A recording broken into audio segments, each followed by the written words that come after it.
And here we are. Hi, mate. Good evening, Paul. How you doing, mate? Good evening, buddy. Yeah, really good, really good. And we are live at a new time. For some reason, nothing is, nobody's coming up. We got 5 people coming in. As soon as you say it, they come in. Yeah. Heather's on. Hi, Heather. Hi, Heather. How you doing? Long time no see. Yeah, here we go. Everyone's coming in. Hi, Holly. Hi, Emma. Awesome. It's good to be been, back, mate, this week. Yeah, busy all week. Weather's been a bit up and down, isn't it? A bit of rain here. Yeah. Do we mention the football and risk getting everyone to switch off as we talk about England's pursuit in the Euros? Well, we got through, so that's the main thing. We did get through. Yeah, it's awesome. Yeah, so it's been a busy week, but again, Wednesday night, new time. So hopefully 8 o'clock. We'll get some good feedback. Hi, Lucy. I think I'm right in saying happy birthday to you, Lucy, for the other day. And hi, both Lindas as well. Cool. Linda Smith. Hi, you guys. Flying on. Hi, JJ. Good stuff. It's all happening tonight. So here we go again, Paul. Another again. Yes. exciting guest. We have. I mean, we've had some really nice, lovely guests on, haven't we, the last few weeks? We have. And I just want to thank everyone who's committed watching us every week. It means the world to us. And, you know, we are doing this out of the kindness of our hearts. And we love doing what we do, don't we, Paul? So it's all good. Poor old Mary. Sorry, commiserations, Mary. Poor old Scotland got knocked out yesterday. Oh, Mary. I hope you're not having a wee dram there.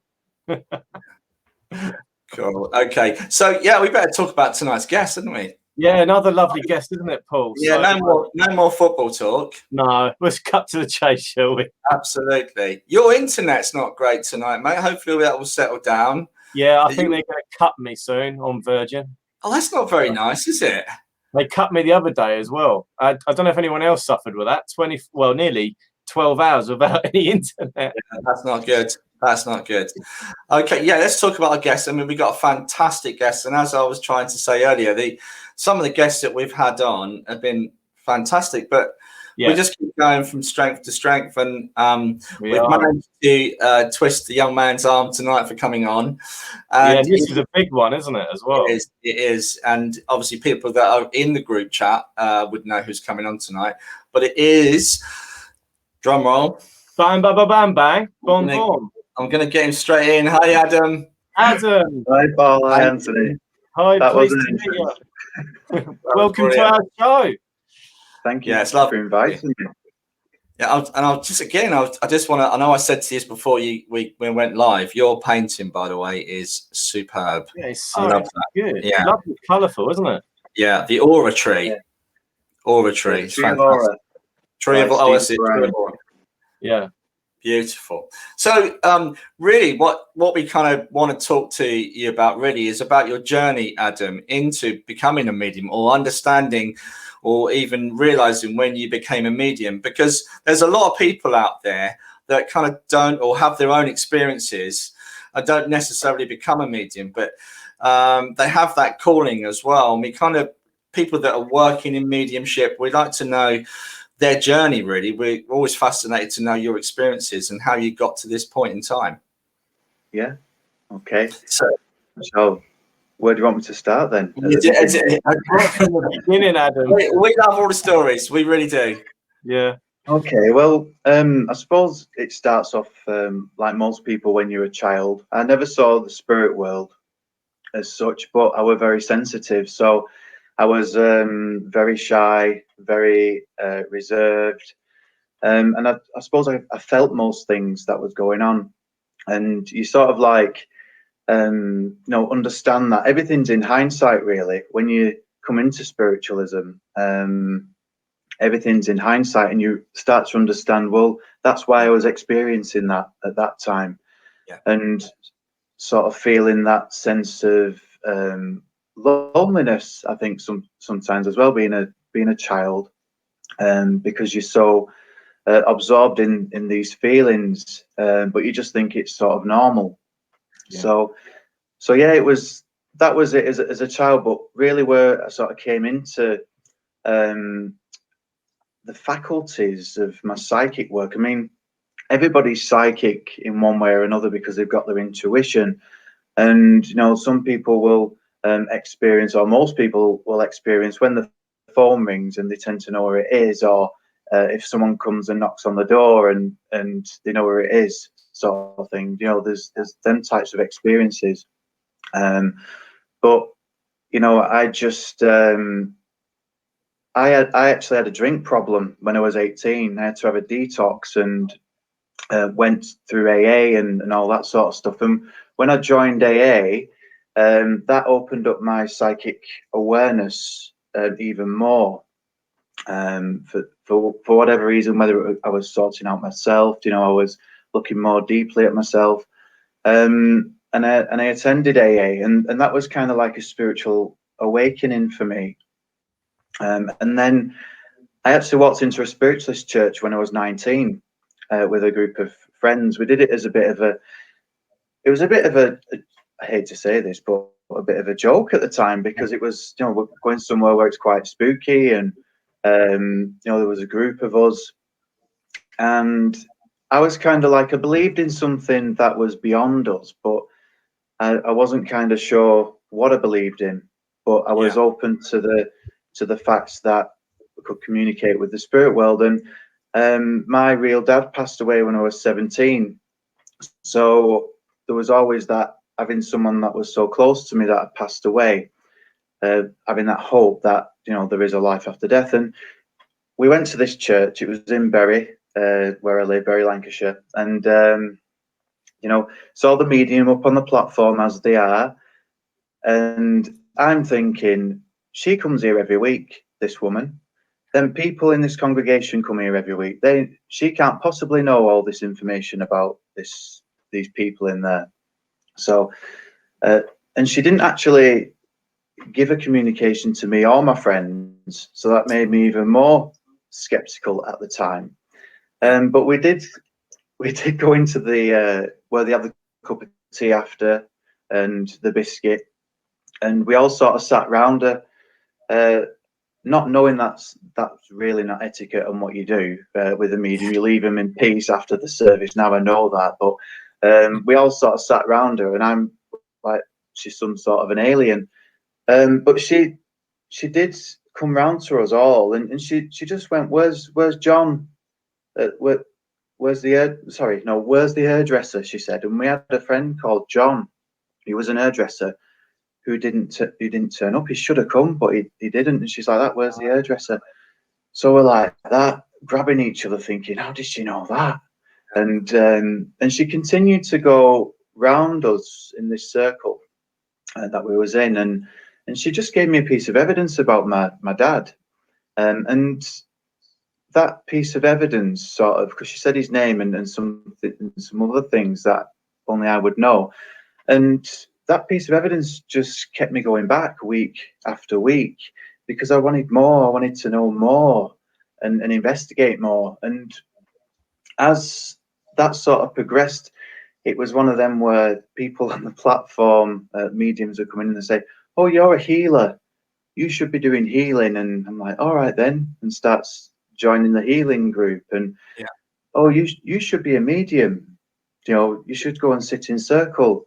Oh, all right then. Not really knowing what I was doing or whether it was right, but I just wanted to do it. I was quite opinionless at that time, and I was probably easily quite led, wanting to be accepted into things, and quite vulnerable, I suppose. And but I was really intrigued with all things that was spiritualism. So I did start doing healing, and I did start going into the awareness. But whilst I was in the awareness class, I must admit, I sat in it for 18 months and got absolutely nothing. I was listening to the teacher. I was also listening to people next to me that was doing these meditations and going on all sorts of journeys. And I'm thinking, I'm in the wrong place, because I got nothing, absolutely nothing. But it did start to unfold. There was something that was going on, because even though my conscious mind was saying, why do you keep coming here? Because nothing's happening. You're not a medium. Why do you keep doing this? And it's as if like the soul, looking in hindsight, was actually guiding me to that place. So even though I say nothing, absolutely nothing was going on, there was something going on, and probably a lot going on, but I just wasn't aware of it. And then it was a case of, during that time in the church and the awareness, I was a friend of mine, a good friend of mine. He said, "You must come to the Arthur Findlay College." In fact, he says, "You are coming to the Arthur Findlay College," and I'm like, "What's that?" He says, and it was termed Hogwarts back then.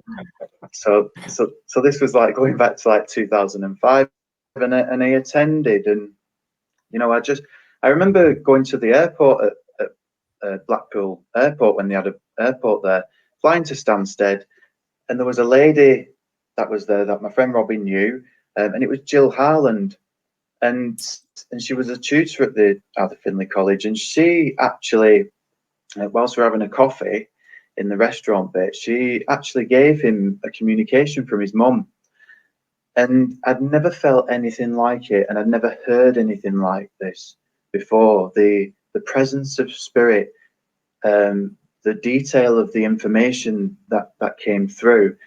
I didn't know his mum, but I felt like I knew her, and I felt the emotion from the whole process of the communication and the healing from it as well.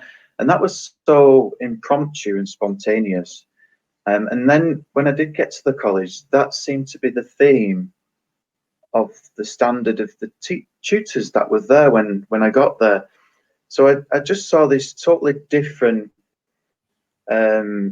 sort of way of mediumship.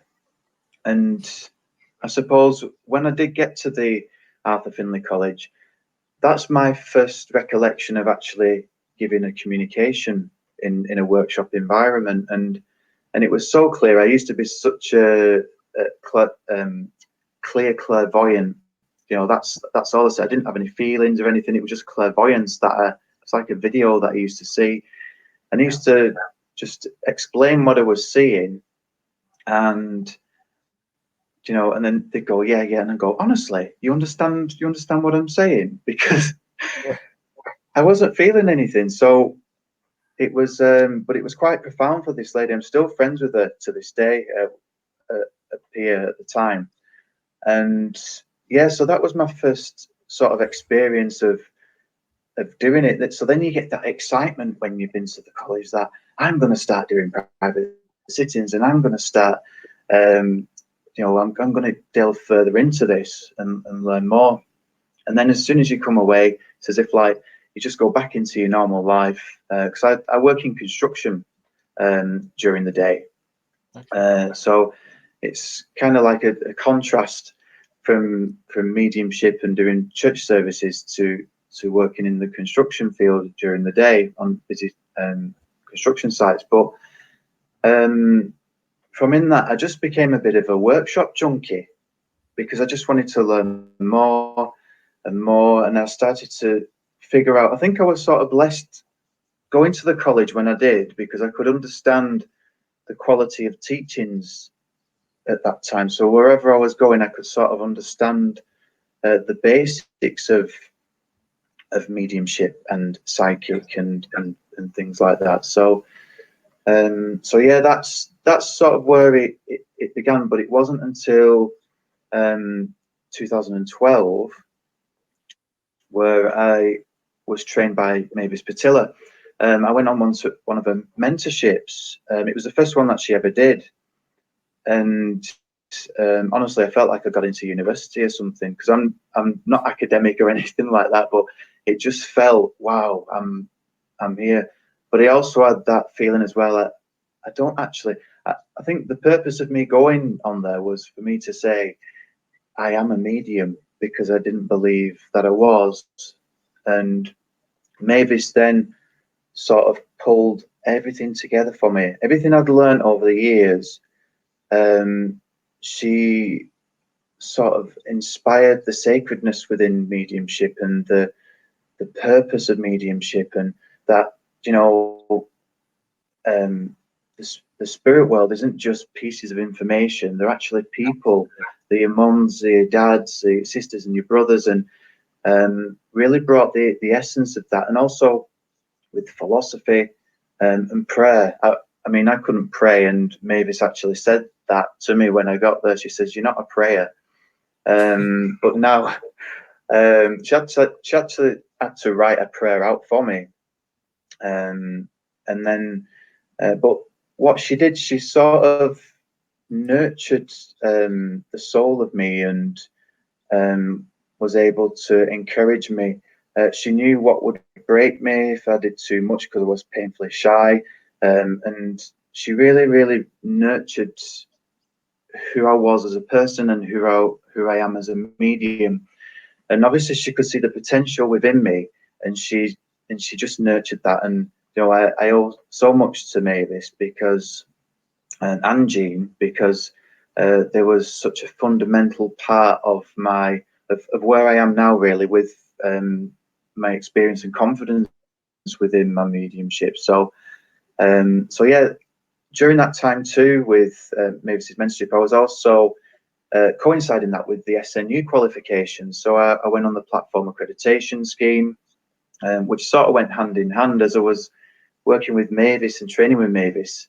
Those qualities and what the SNU required was sort of the same standards, and so there was no conflicting things there.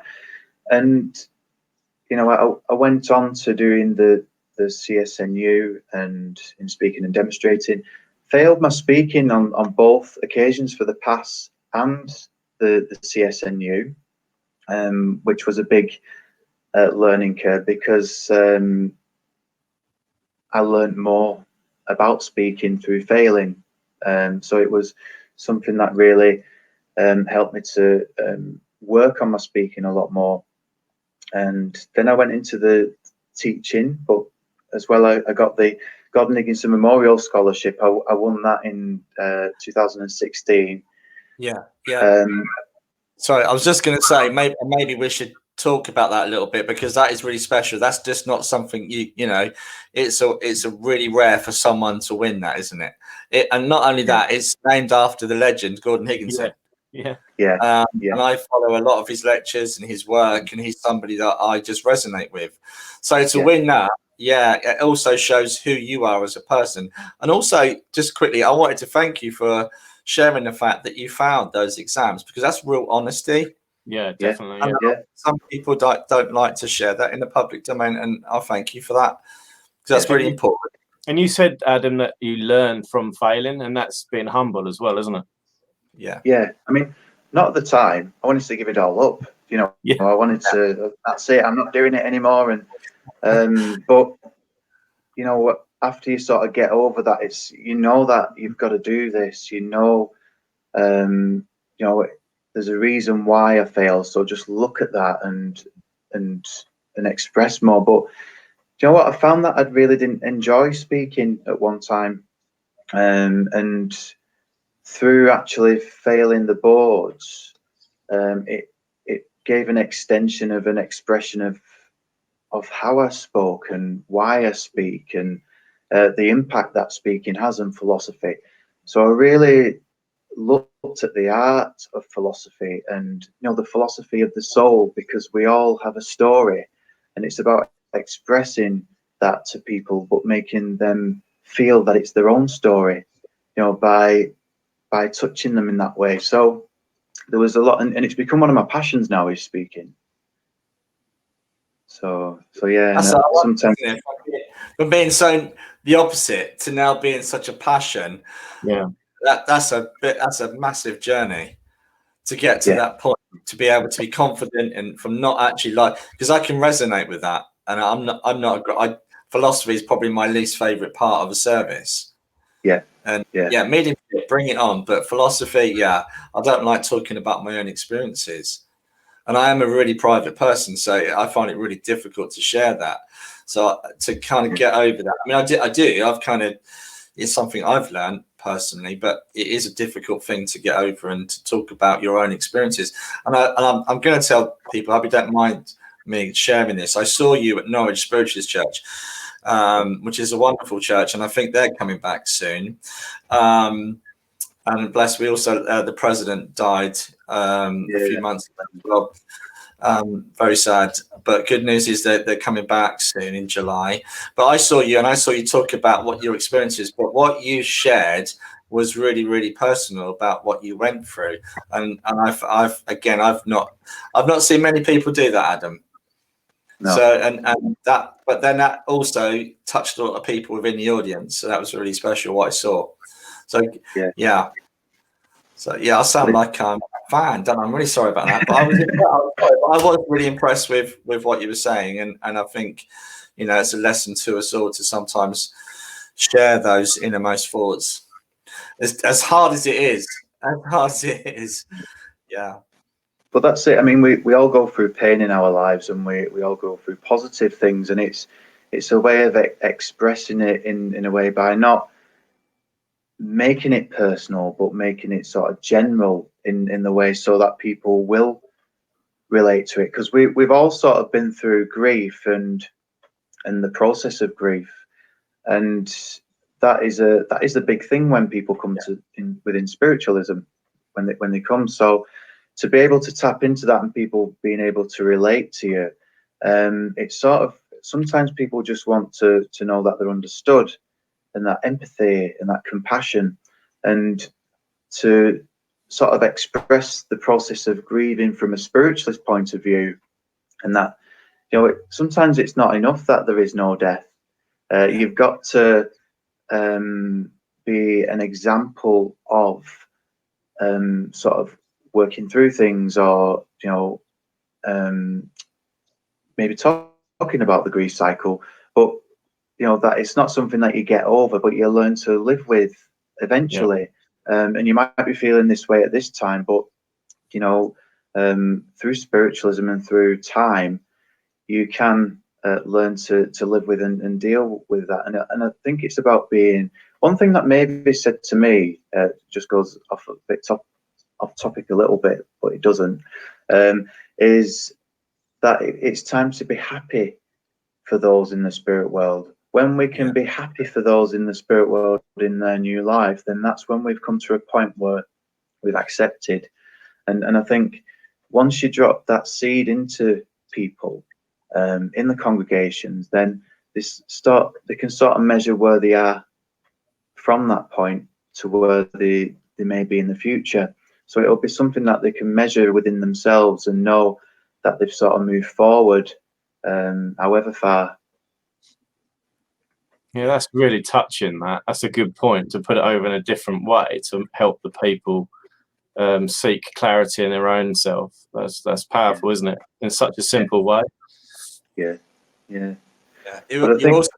Sorry, I was just going to say you're connecting with the audience as well. I don't know if you can see some of the comments that come up. Yeah, lovely comments.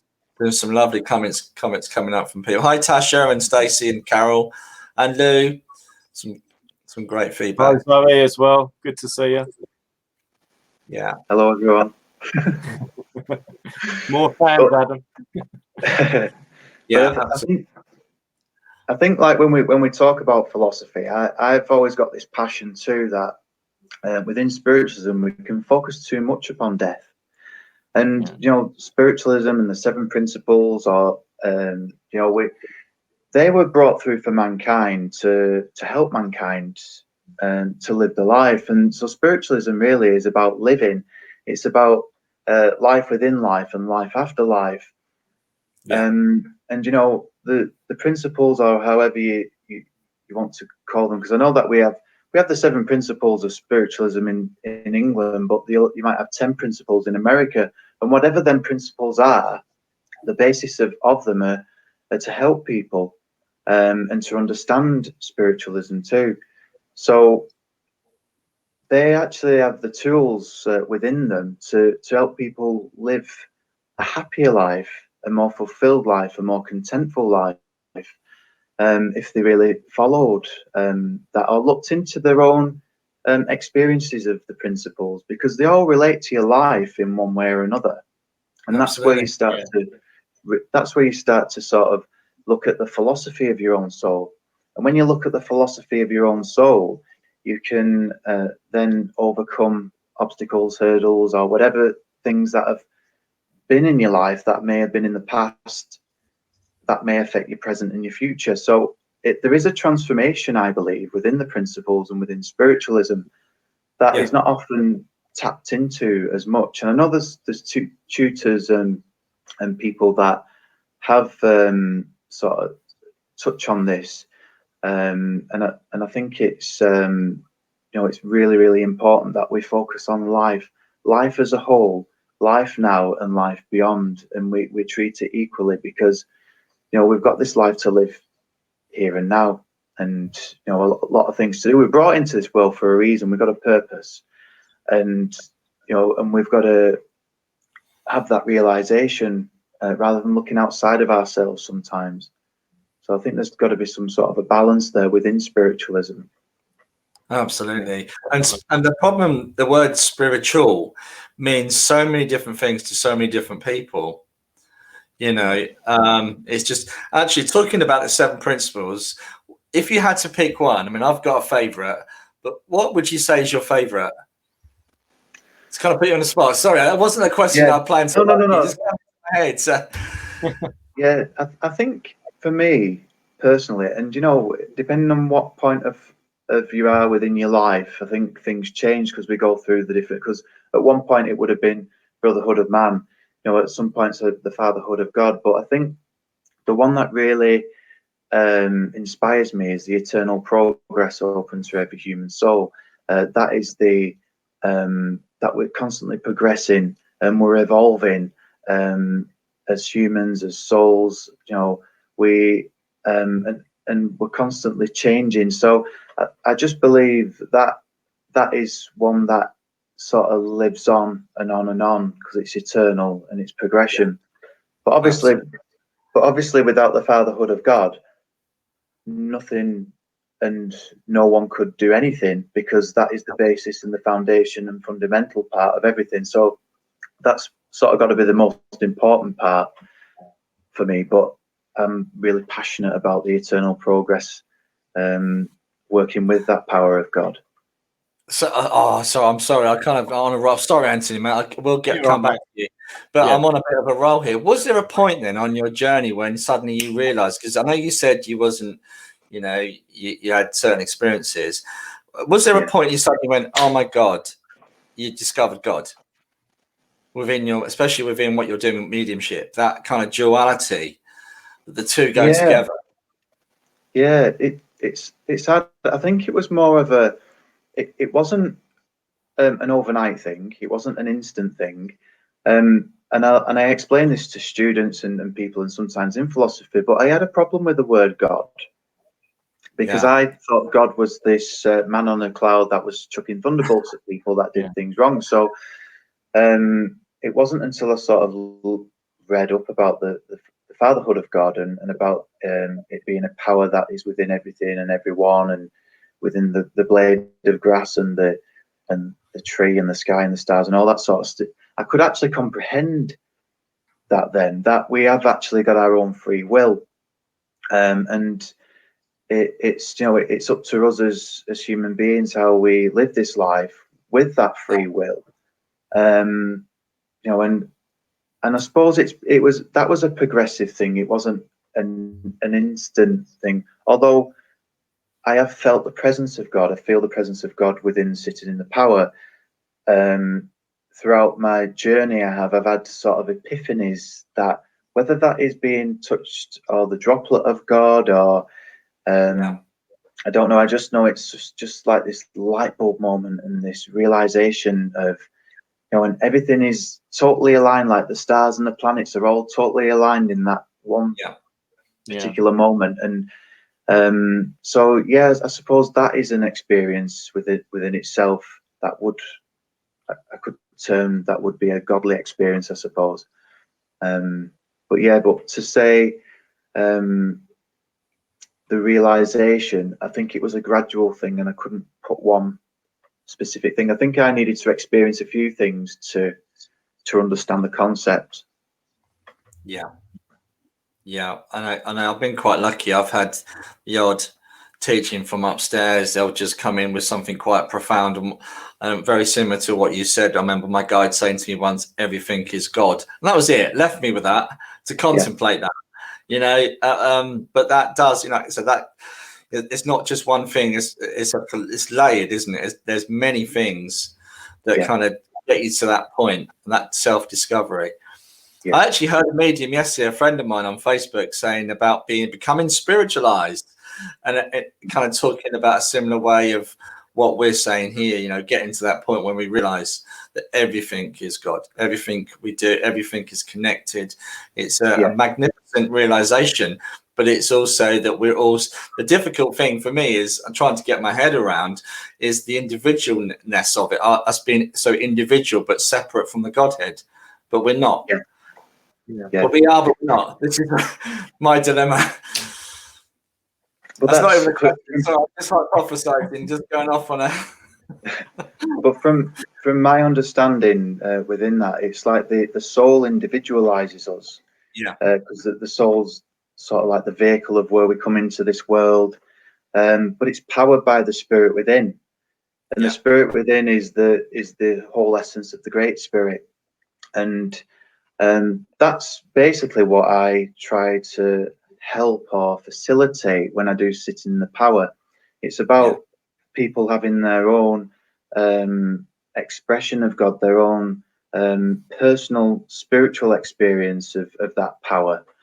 And you know, when we talk about, when you was saying about that God is all around, but you know, throughout our stresses and daily stresses of our lives, we're dealing on a conscious level with things that are basically in front of us, and we can have stresses, we can have worries on what this life brings to us, and we can forget about the God source. We can forget about, you know, we are a soul.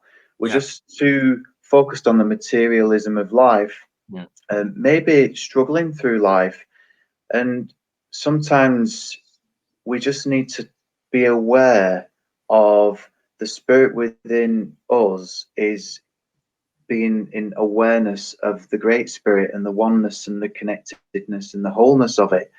And you know, once you sort of get people into that, it gives them a break from that material life just for a short time, and sometimes it can really help them from them worries and give them a bit more clarity, because that's where the inspiration comes in. That's where we get the inspiration, where our soul is ignited to go into its purpose of what we're meant to be doing. And sometimes we need to, I do the sitting in the power on my page every Monday evening, and it's for all the churches and centers and spiritual communities, and also people can come and experience that, but donate to their own local communities. And it's just giving them like it's like the spiritual gym on a Monday evening, so they can come on a Monday and just experience that. And you know, you get a few people coming on it and a few regulars, and then there's new people, but if they just touched that one time, they're getting that experience, and you know, something that they can look back on about that good feeling that they had. And I was going to say, just to help you with that, just so viewers at home that are listening and that are sitting there thinking, oh, I'd like to join in on that, can you just quickly briefly explain what sitting in the power is? So well, they might want to come along and join in, get you some new followers tonight. You talk them through it, Adam. Yeah, well, sitting in the power is, I mean, I have to sort of go back to the beginning with this, because it was with Glenn Edwards that I learned about it and actually did the discipline back in 2005. But I was left searching for 11 years, wondering what the power was. So it was quite an experience trying to understand this. Now, sitting in the power, from my understanding, was used to develop mediumship, and we use the power to raise our vibrations, to work with the spirit world. That's how we communicate with the spirit world, and it's basically expanding the spirit within us, and And obviously, when we expand the spirit within, the soul expands as well. Our auric field expands, and that makes it easier for us to communicate with the spirit world. But what I've found throughout the years of sort of like investigating it and trying to understand it, is that not only does it have this way of developing your mediumship, but it has a way of developing your life as well. Developing the soul, because everybody can tap into this, because not everybody's a medium, but everybody's got a soul and everybody's got a purpose. So if we're expanding and setting that intention of enabling the soul of us to become the best of us, so I take people from where they are now, relaxing the physical body, and then it's becoming that light within, and expanding that. So I just guide this way, and we sort of blend with all of nature, we blend with worlds within worlds, and finally we blend with the God source, and within that then the soul is ignited. So we're sort of going through some the processes of people to understand that they're truly being worked on. Whatever's needed for the soul will be given to the soul, and within that power, I mean, my good friend Suzette Carlisle, she does the power of intention on a Friday on my page as well, on a Friday morning. So she'll set sort of an intention within that power, whatever it is, so whatever she feels inspired to do on that day. So mine on a Monday evening is just a general one for whatever is guided by the power and the soul, for whatever's needed for that person, because everybody's got an individual need, everybody's living different lives, and everybody's got different purposes. So if it's a medium that comes on and they want to be, developing or sharpening the mediumship a bit more, then that'll be within their intention of that. So if somebody was at university or something, and this is the pathway being a doctor, then that will emphasize that. There's all these different things. I just believe that it really does enhance all aspects of life. So that's what I do basically on a Monday. I set it up because I was president of Rottenstall Spiritualist Church for 2 years, and I introduced sitting in the power hour on a Monday evening there, and it was always my intention. It was always my intention to put it online, and people came on a Monday evening, and then obviously we went into lockdown then, a few months after, so it forced it to go online, and it was quite successful. I mean, in the depths of lockdown, there was about 50 people up, between 40 and 50 people that would come at the beginning, and it was very very popular. But then obviously people getting back to work and stuff, it was sort of like averaging about 20 people. But all them people, whether there was 1 or 2 people on, it's making a difference to those people. So but everybody's welcome.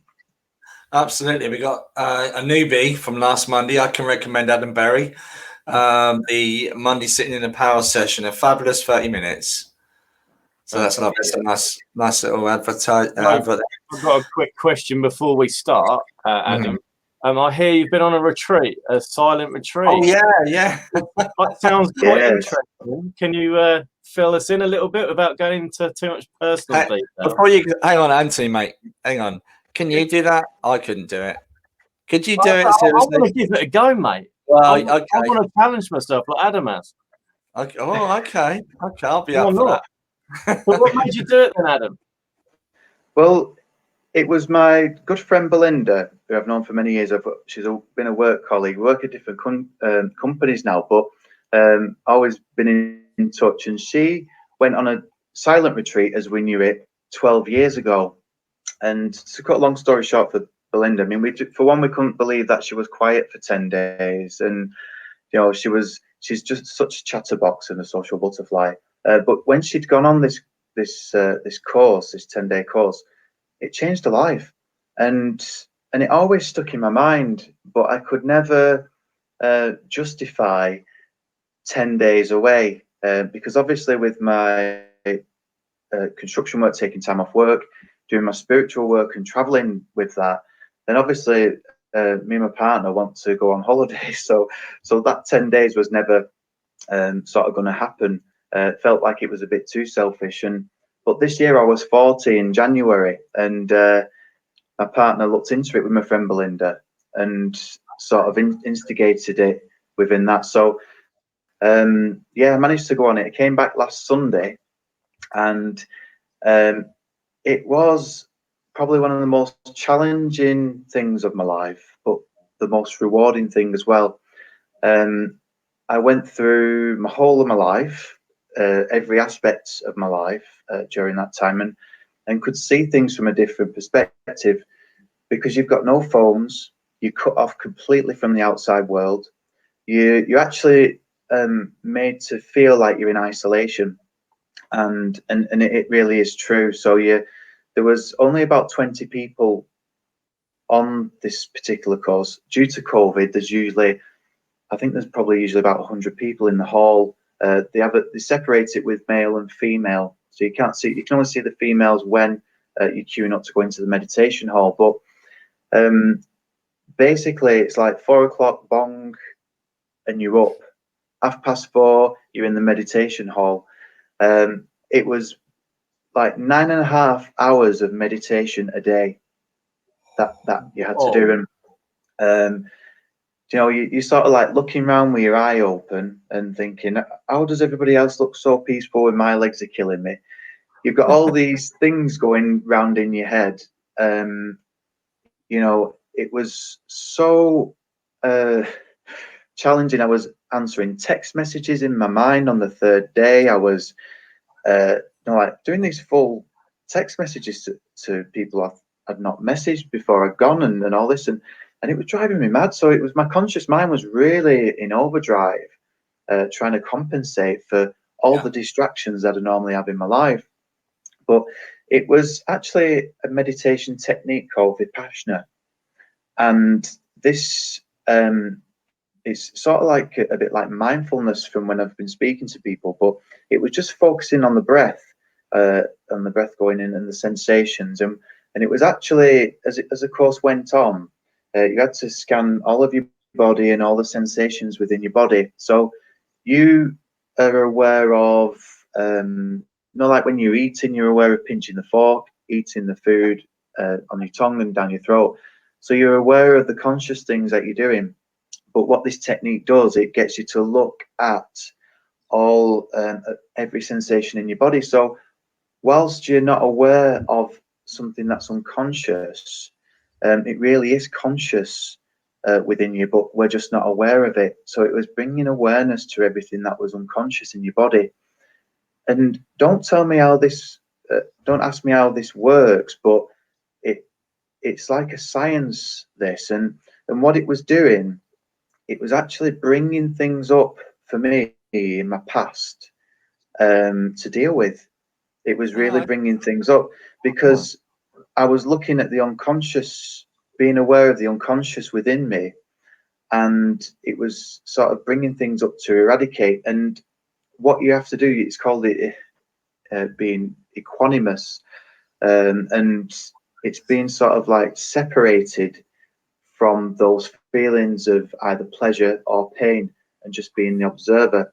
And once you can sort of get the art of that, then you have much more of a peaceful life. So the unconscious things within your life, you could be reacting in an angry way, or reacting in a certain way that you've always done because of habit. But what this does, it gets you to sort of step back and observe that before reacting. So it might slow down your reactive responses in that way, but also gives you more of a peaceful life. And I found, and what it does, it's looking at the nature of you. If you put it in this way, it's looking at the nature of you, because we come into this world as part of nature. We've got everything that we need to support us and give us nutrients is all of nature. So the more that we look at our bodies and the sensations, the more in line we become with nature. I actually started to think that this was going to affect my mediumship in a because it was the total opposite of what I have trained and learned, because we're constantly expanding out, and we're feeling into, and we're understanding, and we're reacting to senses, whereas this technique you had to just scan and observe and not do anything with it. So it was kind of like very different. There was 2 occasions where I wanted to leave, because I just weren't getting it. On the 4th day and on the 7th day. 7th day I was really homesick, and I was trying to make excuses of, oh well, if I go off now, I'll have so many days with Sean, and we can do this and go out with the dogs and all this sort of stuff. But it was so rewarding to do it, and I'd recommend it to anybody to go and do it. And the actual teacher, I watched a documentary on him, and he went into the world's largest prison in India, where there was 10,000 inmates there, and they sort of prescribed this Vipassana to the inmates. And even the murderers and the thieves and all these people that had angst towards the society, after this 10 days, they were actually coming out and hugging the prison wardens, and their lives changed. They started to get compassion, because a lot of the reasons why they were committing these crimes was because of self-loathing and the way that they felt society had treated them. But once they'd sort of like looked at the nature of who they are, really, then it was transforming them. And I can really see that, and I'd love to go back there. I would love to go back there now. I didn't really when I just finished it. I was so glad to get home, but it was a real transformational experience. And do you know what? It's free as well. It's free. It's free, and what I absolutely love about it is that everybody are volunteers there, and it was in Herefordshire, and they've got one in Suffolk as well, which is not too far from you, is it? It's in Suffolk. No. So they've got a centre there, and what they do, they just ask you can actually work and clean up. I put my name on the cleaning rota at the end, and it's like you're preparing for the next students to come, so you're making it nice for them, and everything was like a pass it forward. So even you could donate, but you only donate for the reason of what you've experienced, and that you want someone else to experience that. Donate as much or as little as you want, and that's what it is. All the managers, all the teachers don't get paid. It all runs on like dharma of what it's in essence of. And yeah, it's just a wonderful place. And even though you didn't speak, you spoke on the last day. You could speak because they had to sort of desensitize you to the real world. But you spoke, and everybody had these same feelings that I was going to leave on such a day. I was going to leave on this day. My legs were killing me. So everything that you was fit, you just felt like you was on your own with it, because you couldn't express it. But yeah, it was a wonderful experience. Have you got a website or number for this, or the information on what this place to get hold of them? Yeah, I think it's dharma.org, www.dharma, DHARMAH.org. Okay. I think, and it's There's a few Vipassana. people asking for that too, Adam. Yeah.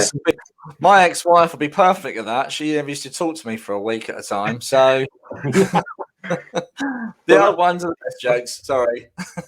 Yeah, well, that's funny enough. I am kind of tempted now. Let's go together, mate.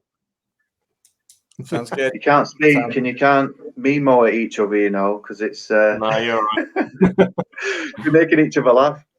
Your own personal journey, that's what it sounds. It's really powerful.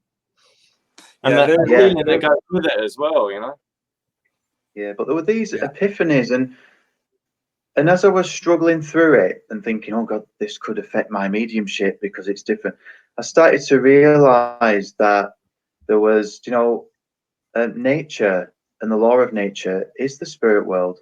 So the more that we're in line with the law of nature, it is the spirit world. So I'm actually getting closer to that. So it was opening a new dialogue for me, and a new experience. So yeah, it was. I'd highly recommend it. It is challenging. It is very challenging, but it's so rewarding. And the things that came up, things were coming up that I thought I'd dealt with or weren't even an issue. I was waking up in the middle of the night. Like I said, I had a drink problem. I was waking up on this course thinking, oh my God, what did I do? Because I'd done something where I blacked out when I was 22.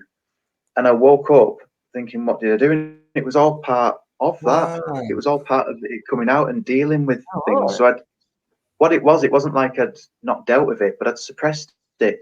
So the things that you suppress, knowingly or unknowingly, it just shows that we have to deal with these things, because them things that I had suppressed would have been affecting me on an unconscious level in some way with how I dealt with people or how I reacted. So it really changed a lot of things for me. That Brilliant story. I would definitely wouldn't mind having a look at that and trying it myself. Maybe they do a shorter one for us, and a 2-day one. Might be 10 days. Yeah, okay. Challenge accepted. Yeah. If my son's listening, that means he has to cook for himself for 10 days. I'm not sure he'll cope on his own. So we'll see. That could be my excuse to get out of it, but we'll see. We've had some great questions coming in, by the way. Yeah, lots of questions now. Time for that. Yeah, we got that one with Lou. There's another one. Here we go. There's another one from Lucy saying how great your sitting in the power was. We have had a few. There was, going back, I don't know if I can see it, Devinda. She's asked, hi Devinda, how do you know God is talking to you? There's another one. Yeah, I don't know what she's done. I suppose it's what do we term the way of God? Because we can look at when I mean, an example, when I stopped drinking, at the last time I'd stopped drinking, I was 23, and there was something where I was abusing the tablets that they give you to come off alcohol, and I ended up having Benylin in the back of my car and all this sort of stuff that was going on, and for something just came over me where it said, why do you continue to keep doing this? Because you know you're going to have to stop. Just throw the bottle away. Yeah. And to me, that was this, whether that was my own soul, whether that was the spirit world, or whether that was God, I don't know. But that voice, wherever it came from at that point, stopped me drinking for good. It stopped me. I never picked it up again after that. So I know that there was this spiritual experience, this ignition that really changed something within me, transformed at that time. But how do we know if God is speaking to us? I think it's through our intuition and through the soul of what we're doing, when we know we're in that complete alignment. And as I said, with them epiphanies and absolutely. That's how I would say that's my calling card, when everything just becomes in a line. And Devinder's also asked the really, really big question: how can you communicate with spirit? How can you communicate with spirit? That's a big one. Yeah, it's a personal experience. It's a personal thing. It's not. Yeah. Well, everybody works in different ways, don't they? And we can look at the clairs of that. As I explained before, when I first started, it was very much clairvoyance. And as time went on and I was developing more, and developing my personal development too, clairsentience came in more. But I think with how do we communicate with spirit, I just believe it's within the power. It's expanding our awareness and being open. We offer our faculties to the spirit world for them to work with in whichever way that they can work, because they have different ways of working too. Because you might have a father in the spirit world who wasn't very emotional, but he'll be very much being able to imprint clairvoyance onto you and more factual things than being emotional. But if you've got like an emotional medium, they'll find it hard with communicating with that type of person. So I think as mediums, we need to be an open platform, and offer all our faculties to enable the spirit world to communicate in the best way that they can. So there's all different ways that the spirit world can communicate as well, because there's physical ways as well, isn't there, that they can communicate with raps and taps and lights and things going off, just making themselves known. But as mediums, it's that awareness and that attunement that really is the key for communicating with the spirit world. I hope that's answered that. Can I just say also, guys, I'm really sorry if you have any technical issues. We are going across 3 different platforms. You could log out if you're looking at this tonight through the spiritual talk group. You could come out of that, go on Anthony's page or my page on Facebook. It might be a little bit easier. I don't know. Yeah. Great question from Ed. Great question, Ed. Yeah. So with prayer, what I felt difficulty with was prayer. I always see it as a personal thing. Whether I did it wrong all them years ago, because it's usually please God, let this happen. Please God, all these sort of begging things that I was only knew at that point. It was Mavis that taught me the importance of prayer, and that we're praying for other people. So I found that really hard, because obviously being stood up and praying for other people, I just found it so difficult, because I found prayer so personal. But when I changed the concept of that, is that prayer is all about setting the scene. Prayer is setting the intention of the service, being grateful for the power that sustains this service, being grateful for the power that enables the spirit world, and the power of healing. So when we sort of like bring presence into prayer, and bring I see it as like laying the foundations for the service, the intention, and sustaining, and that I think that's how so there's a presence and it's feeling the prayer as you're saying it. It's feeling it. So I think it's after something just clicks with it again. It's like that God question too. When did you feel God? And I think when you're praying, you feel the presence. You breathe in the breath of God, and pray. Pray for the service. Pray for the intention of this to be the best that it can be for both worlds. And and I think if you've got that intention, then you start to feel prayer, and it becomes less difficult than it being just in your mind, and it's something that you have to do before you do a service. And but I think when you feel it and you understand the importance of it, and how it does change things, because you are setting the scene, how it does prepare the service and the spirit world, and all the congregation as well, because you settle in the congregation too. So there is a lot of aspects to prayer. Yeah, absolutely. Yeah, heart-centered approach. It's loads of questions coming in. Do you feel sitting in the power has enhanced your personal connection to spirit and sensing spirit clairsentiently? Yeah, that's lovely, Wendy. No, Wendy. Yeah, absolutely, because I feel that when you are sitting in the power, it does actually, it enhances everything about you. So obviously, if you're a medium and that is your purpose, that is going to enhance that personal connection to the spirit, and the sensitivity that comes with it will certainly bring the clairsentience to the forefront within that as well. So I do believe that it does enhance everything, and if that's what your intention is of doing when you're sitting in the power, then it's certainly going to go in that direction as well. Yeah. That's an interesting question from Eliana Julie. Why would a spirit step back from Yeah. communicating?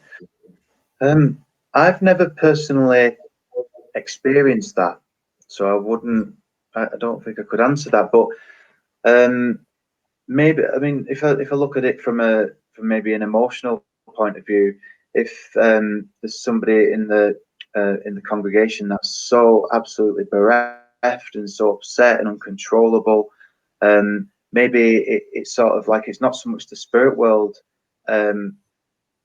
stepping back, but maybe that the communication has to sort of diminish a little bit to in respect for that person, and actually asking that person, would you like me to continue with this? Because something could be so upsetting for the person. But I've never really experienced the spirit world sort of stepping back. I know there's kind of like a thing with people will say, and now the spirit world is stepping back from me.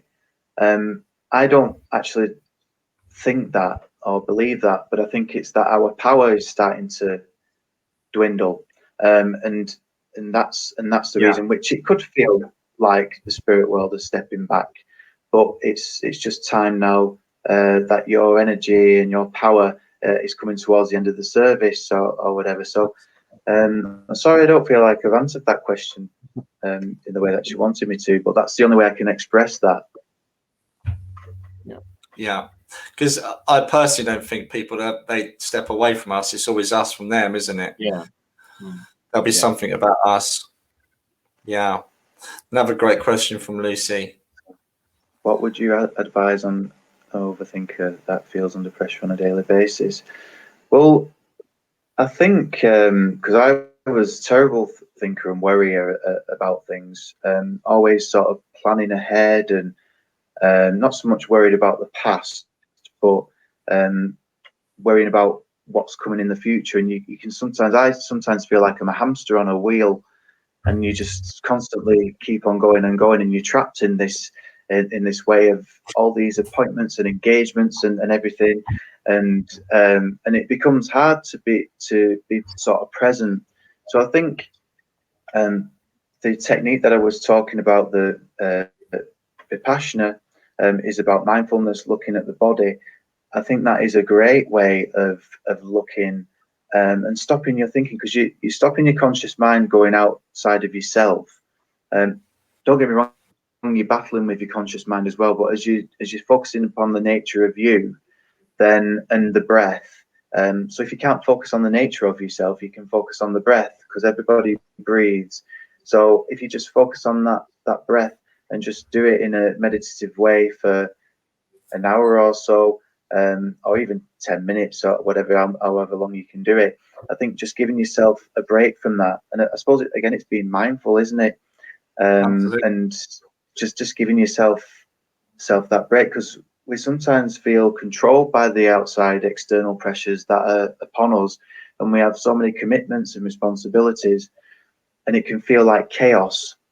And sometimes we just need to go inwards rather than allowing the external to suffocate us. But I also feel within sitting in the power too, that I always say is like the eye of the storm. So at the eye of the storm, it's the peaceful part, because you're expanding, and it's such an active power that you're working with, because you do get that peace within that, and it's the eye of the storm where that inspiration can come in. So if you can just give yourself time away from those constant overthinking and just be present in that experience alone, then it will help and change that overthinking that time, because it gives you a break, and then you forget that you're overthinking. You forget about whatever it is that you're worrying about, and you become more present. So that's how I have sort of worked within that. Before this Vipassana, it was sitting in power. Now I'm going to use both techniques when needed, sort of thing. So yeah, I hope that's helped, Lucy. We've got another question. We've also got Liz Gilmore's kindly sent us the link to the centre in Suffolk. So if anybody is on their laptops, or I'm sure if you can't see it on a phone, but Liz Gilmore, thankfully, Liz has put that link up in there for us. Thank you ever so much. Thanks, Liz. Yeah. So another question here: how do you protect yourself if you know you can easily pick other people's energy? Thank you. I think with that, I mean, I think you're right in some ways that people can affect your energy in a positive or a negative way, because we can, as mediums in a service, we can uplift people and bring that healing, and that changes people. Yeah. And obviously you have people that can be kind of negative.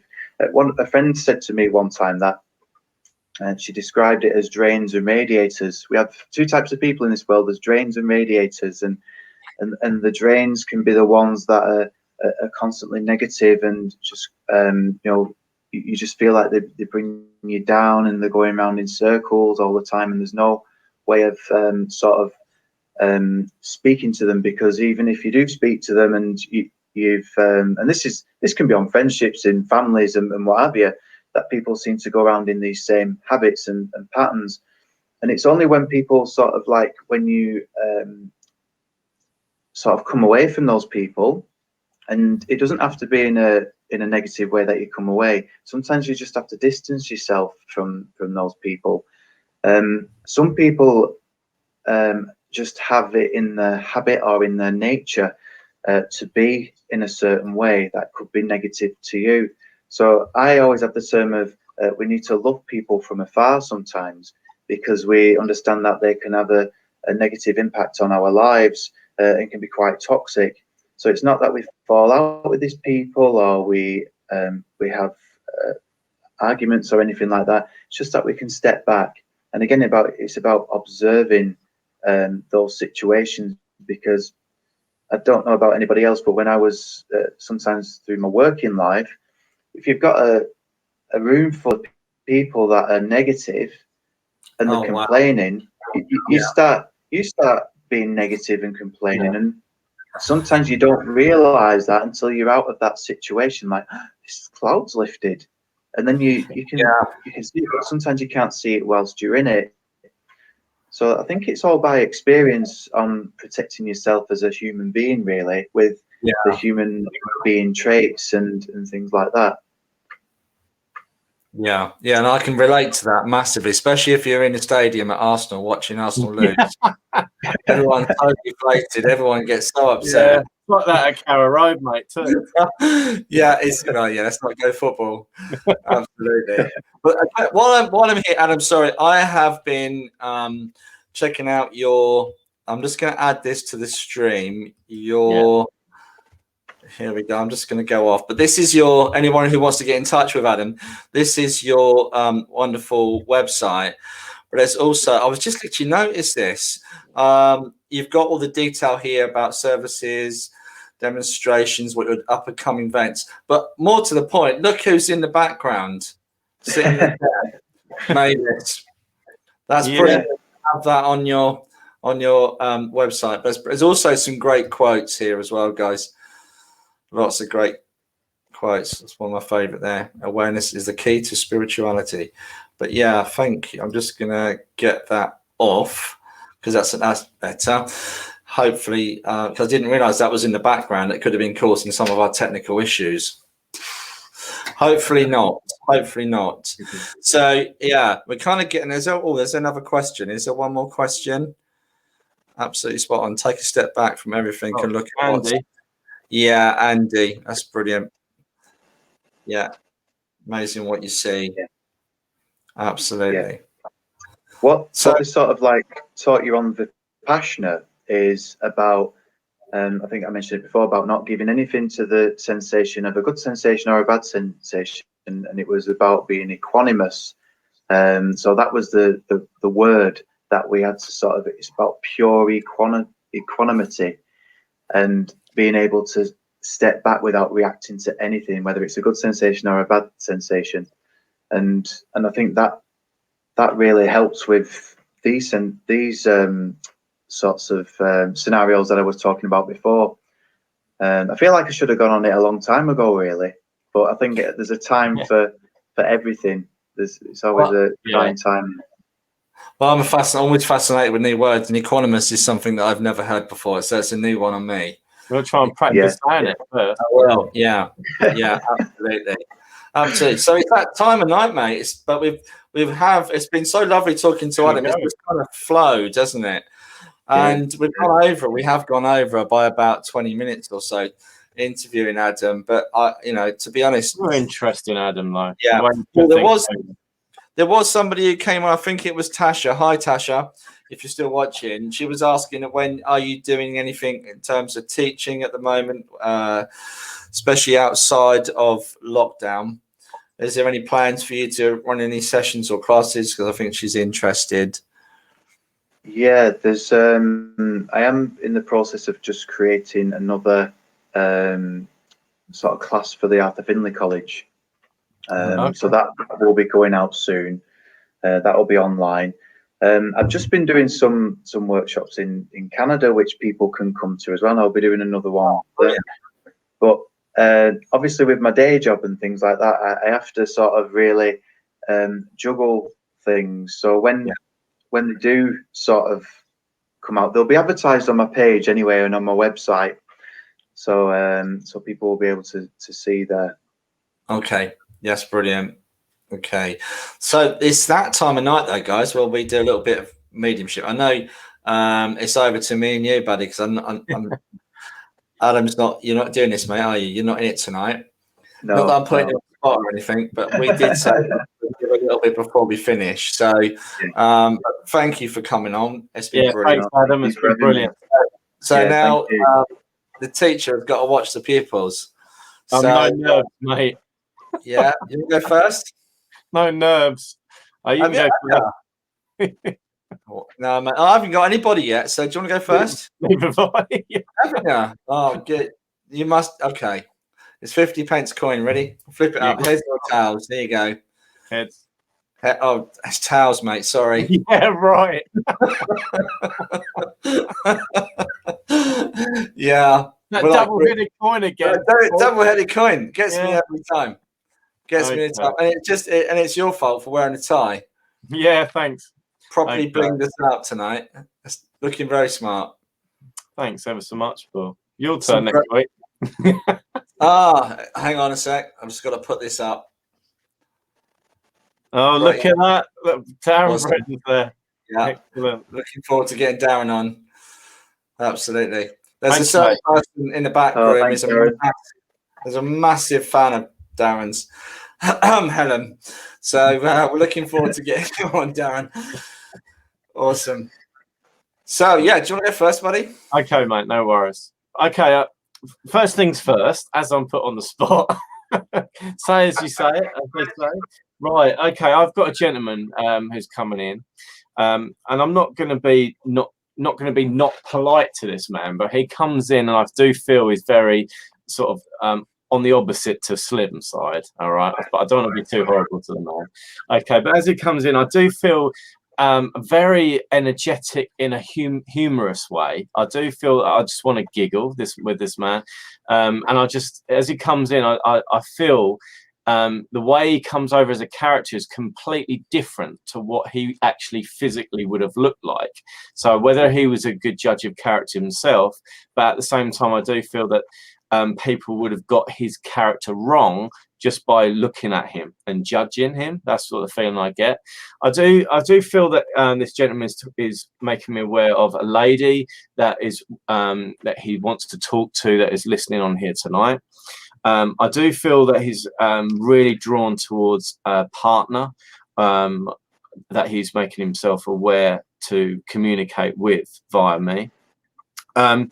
I just feel this man's just got such a good sense of humor. I just want to laugh all the time because I can feel that I'm laughing inside, even though I'm not laughing externally.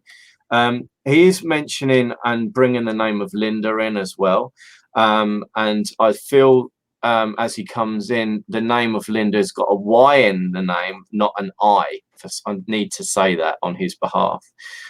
He is also making me feel very calm as he comes in. I don't feel that I'm in a turbulent way as he comes in. I feel he's a very calm man, but I do feel he's got a very good sense of humor as well. I do feel that he was a quite a deep thinker as well as he comes in, because I'm really seem to be calm. And also, I think even more calm after listening to you, Adam, earlier on as well. But as this man comes in, I just feel that he's really resonating, not only with what we've spoken about tonight, but I feel at the same time he's coming in as a caring role, because he's also making me aware that this lady he's coming through to, I feel this is either like a wife or partner, but at the same time, I do feel that he's coming in and mentioning that she's got a lot on her mind at the moment. I feel there's a lot of worrying going on behind the scenes this man is making me aware of, and he's also making me aware of just allowing everything to just be, being calm, and that everything will be okay. Can anyone take this information? Yeah, so you've got JJ Williams. She says, my sister-in-law feels it's my husband. Okay, that's absolutely. I didn't look at the list because I just needed to listen to this man. Yeah, if you go, JJ, if you think you can take this, would you like to? Here's the link to come in the studio. We'd love to come in and give you this message from Anthony. Yes, please. That'd be wonderful. We're going to try and get in tea before we end, before the meter runs out, as my parents used to say. You want me to wait? You want me to wait for her to come in or carry on? Yeah, I'd carry on a little bit, mate, just to see.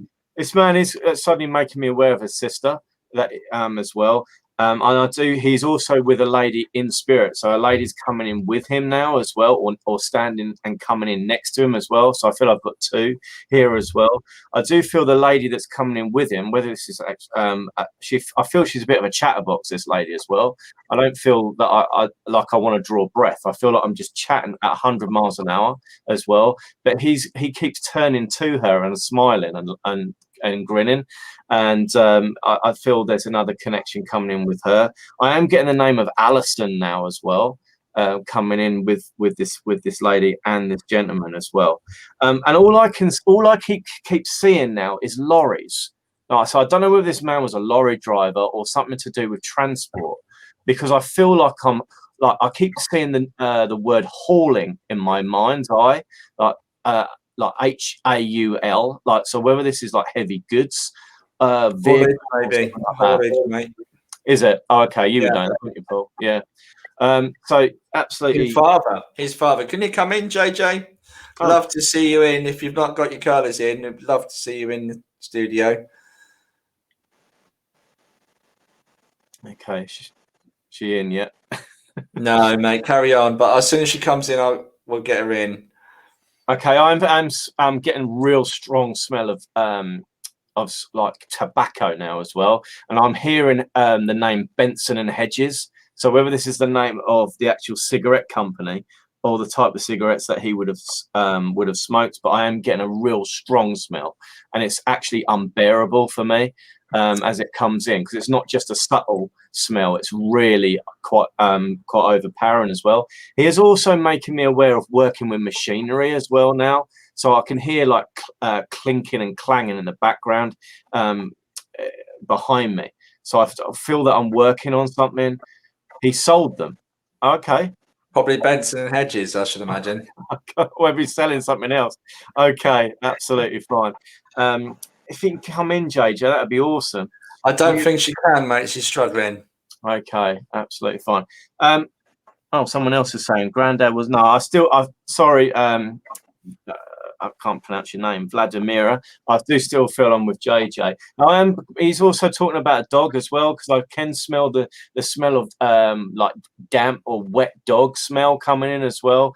And I feel that this dog would have been sitting either on his feet or near his legs. And he's saying that he would have had his favourite seat as well, like a favourite armchair or a single high back chair that he would have had in the living room as well. He's making me aware even of the pattern of the carpet, like whether it's like swirl patterns on the carpet. It's one of these carpets I do feel would have been back in time, would have been fashionable rather than nowadays. And forgive me if that's rude, because I didn't mean to be rude. It's just that I feel that it's to do with an old design as well. As he comes in, I do feel with this gentleman, I've got like either a favourite jumper or cardigan on as well. I do want to put something on that's over my top as like a grey swirl. Okay, that's yeah. It's like looks like figure of eights, JJ, or like a circular pattern or something. But sort of big circles on that carpet. I do see it as a dark carpet. I know you said it's grey swirls, but I do see it's more of a darker shade of brown, I believe, as well. Okay, I do feel also that the doors to the left of the lounge as well, as I walk through there, I feel that the door has got like a brass handle on as I pull down, and it's a pulling down handle as well. I'm walking into, it's like right through the keyhole, this man. I'm going right through the house. I feel as I'm walking into the hallway, I would turn right to where the front door would be, and I can feel that the kitchen would be at the back of the house as well. And I feel it's like even a Georgian house or an old-fashioned style house as well. And he's taken me to London now as well. So whether this is on the outskirts of London, whether there's family members of him that I'm drawing towards London area there as well. There's a lot of yeses coming in. I hope this is take yeses. Oh, absolutely. Shades of grey. I hope that's not the book, JJ. Okay, absolutely fine. Okay, JJ, do you have a sister as well? Because I'm seeing, as I look at your picture on the screen, I'm seeing someone else with the same eyes overlapping, or picture overlapping your photograph as well. So and he's also mentioning the twins. I don't know if it's making me aware of two twins as well, JJ. I don't want to be too vague, but he said to me, mention the twins as well. Linda spelled the Y. Brilliant. Absolutely fine. Okay, JJ. I know we're running out of time. I could keep going because I feel this energy is building and building. But we have only got a short amount of time. But thank you ever so much for working with me, and God bless you. Awesome, mate. Well done. It's a shame we can't get people in the studio. Yeah. We've put the link up. We've also put it in the chat as well, guys, if you come on. So I'm going to bring someone through here. I had a gentleman here, and literally as I was connecting to this gentleman, this lady just stepped in as well. So I might have two here. I'm not sure. So if you can come in, just cut and paste the link, and you'll be able to get in. You should be able to just click on it, I believe. It'd be lovely to get you in the studio as well. So, yeah. Okay, right. I'm going to connect with my connection. I've got this really strong-minded lady, but she makes me feel I kind of want to go back in time with her. I feel her energy is like a grandmother, but I kind of also a matriarch figure with her as well. She's really but it's the power that she gives off that's really taken me by surprise. Actually, she just stepped in. I know there's a gentleman in spirit. I feel there's a father figure in spirit that connects not to her, but to the contact here. I've also got the name of David, and I was also told this gentleman passed into spirit with a heart attack. But this lady has just walked in here, literally not pushed him out the way, but just come in with her energy so strong and so forthright. I do feel a northern connection with this. I feel like I'm going. Sorry, Adam, is this linked to you by any chance? I'm not understanding it. Okay, I've got a really strong lady that would have been a grandmother figure in spirit, but she also makes me aware of another gentleman that would have been I can feel the gentleman behind her. I've got a gentleman with the name David that would have passed into spirit with a heart attack. I'm trying to ascertain their connection because I felt like I wanted to draw a line under the David, but I felt whether that was because they were a split, it was a brother-in-law. That's kind of how I felt, but I know it was a father figure to the person that I'm trying to connect with. Okay. Also, thank you. I'm also hearing the name Brian as well, and also the name Mary. If this isn't you, I've done it. But for some reason, sorry to say this, I kind of wanted to go up north with this lady. She's a very strong-minded lady, and I don't know why I keep going up north with her. She keeps taking me up north, and I keep hearing it feels like an accent to me. as well. Are you picking this up, Anthony? Because you're sitting there nodding. You know why? Because I heard up north. Yeah, absolutely. I feel it's really strong. I feel this is the grandmother. Okay, Wendy. Ah, lovely. We can stand this information. Lovely. So does Wendy connect to you somehow then, Adam? Yeah, she's a good friend of mine, Wendy. Yeah. Okay, yeah. that's where the So I was connection thinking of Wendy as you was doing it. I was thinking of Wendy. I was literally, and I know you've got a butterfly on your banner, but literally one of the things I've just seen before you put that up was a butterfly in my head, so I know it connects here. This lady, actually, she reminds me a bit like Mavis in terms of her power and her determination, and that's hilarious. Thank you, Laurie. Her power and determination to come through. I feel like that's it. Come out the way I'm coming through. I'm going to talk. Also, would you understand, Wendy, the name Mary that links to her as well? Wendy, are you able to come into the studio? That would be lovely to get you in here. Yeah, definitely. I also know with this lady, there was certain precious things that were precious to her. She's also showing me like a glass dome. Yes, I understand all rooms. Okay, a glass dome as well. I felt there's and it reminds me of like taxidermy. That's the only way I can understand that, the taxidermy as well. There's something there why it reminds me of actually the sort of the thing you'd put into a trance room, actually, into like a seance room where you get the cracks and the bangs. Do you know what I mean, Anthony? I don't know if you've ever seen them. I've been in an old-fashioned seance room where they had these glass domes, but I do feel that there is something in there because I can feel the moss, and I know there's some sort of natural connection with this. I can. Mary was my nan. Lovely. Are you able to come in the link? Because I really want to bring this lady through. Yeah. I also feel there must be some kind of psychic connection here, whether that's you or the grandmother. I really feel an old-fashioned connection. I wouldn't be surprised if this lady was into spiritualism and connecting in that way, because I also feel we talked about spirituality earlier. I do feel with this lady there is a real spiritual sense, but more about her power, her energy, and her ability to get things done. She's also making me aware that what you want, you have to work for, and you get what you deserve. There's a real sense of that. There's a message that she's trying to give me to give to you, Wendy. I just heard the word hope, that she wants to give you hope as well. And you can't speak for Wendy, unfortunately. I really want to give her this message, Adam. And hopefully you can hear this, all right? And we're not breaking up, Wendy. Has she come back? Is she coming in? Here's the link. Oh, no, I don't think she's going to come in, is she? So frustrating when people can't come in. Yeah. It happens. Wendy could be in the bath, so I'm not sure. If she's in the bath, that'd be a bit dangerous coming in on your phone. So maybe not. I just want to bring their love for. I know we're running out of time, and I'm so sorry we've cut it short this week a little bit. Maybe we can do another live, a spontaneous live later on, Anthony. At some point. Sounds good. Yeah, one night we'll just come on and do a few Adam readings. would do it as well. No, he's got no, mate. Oh, I'm signing it. Oh, this is exciting. She's coming in. Yeah. Awesome. Device not connected. Is she coming? Oh, not yet. It says device connected. This would be lovely if she can come in. Here she is. Oh. Yay! Hi, Wendy. Hi, Wendy. Oh, yeah. Hi. I understand all of that information.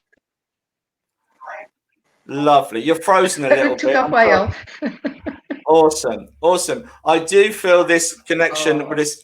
I want to bring through both the father connection here, but also the grandmother connection. The grandmother, she's very, very, very, very strong-minded, and as I'm connecting with her again, I kind of feel there is a connection here for you as well, in terms of she's very much like you in certain ways, or you have certain traits of her. This determination of not giving up and working hard, and there's a real essence of this message for you right now.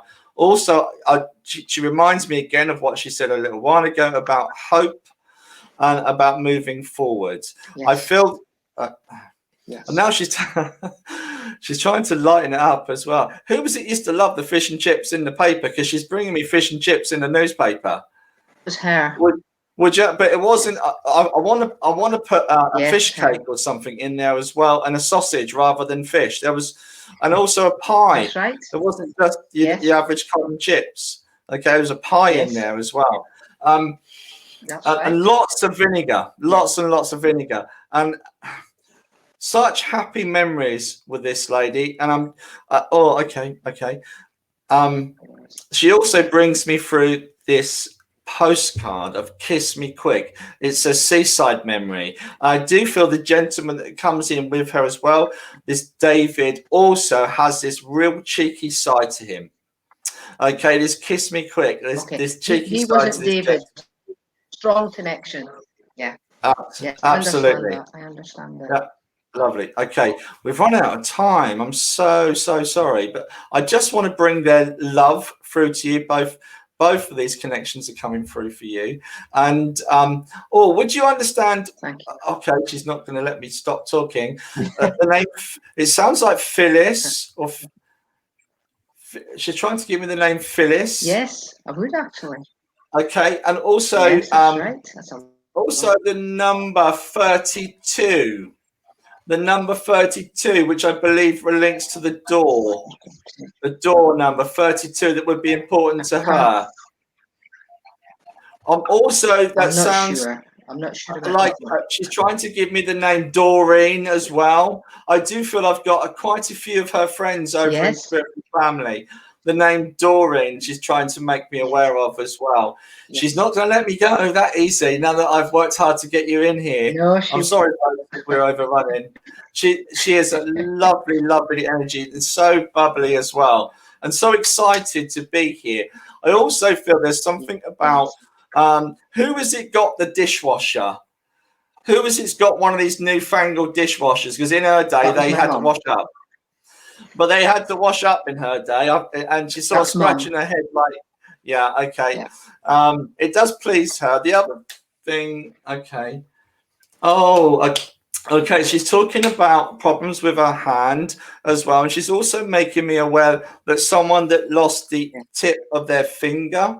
Would you understand that in an accident, the tip of their finger? That's right. I do. Okay. I do. Okay.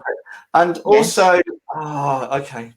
And she's trying to give me sounds like Violet as well as a connection. The name Vi or Violet as a connection. I can't take that away because I heard that. There's a connection of Violet to my mum. Okay. Yeah. Okay. Yeah, that's to my mum, not to me. Okay. Okay. Okay, right.